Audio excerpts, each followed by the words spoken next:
Gawa nyo dyan mga kuting-ting makukulit. Para kayong mga unggo dyan. Nagagawa kayo hagdan, oh.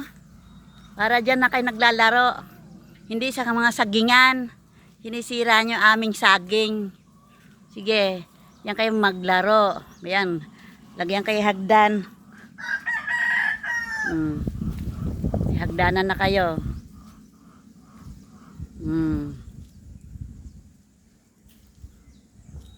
Pwede na kayo bumaba. Takot kayo bumaba dyan eh. Kasi hindi nyo maibaon yung kuko nyo eh.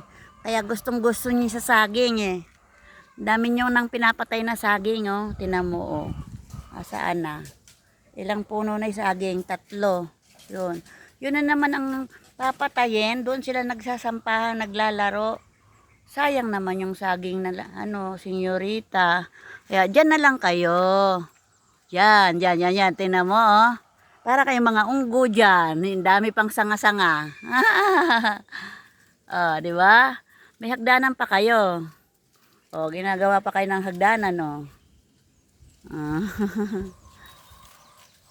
Para makababa kayo. Makukulit kayo eh. Doon kayo lagi sa lamesa. Maglalaro. At saka sa saging. Diyan kayo maglaro. Ang daming sanga-sanga oh. Saka kwate oh. Yan.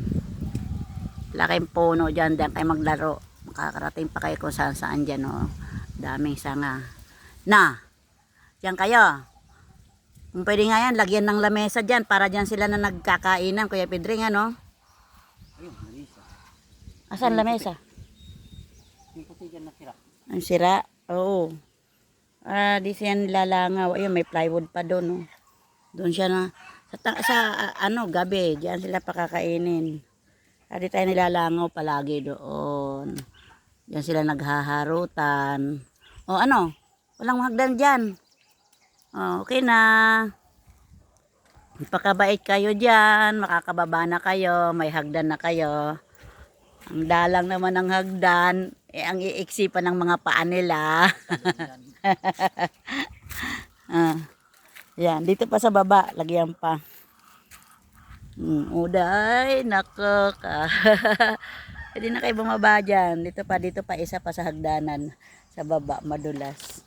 Hindi sila makakaakyat dyan pag walang hagdan, no? 2 pa.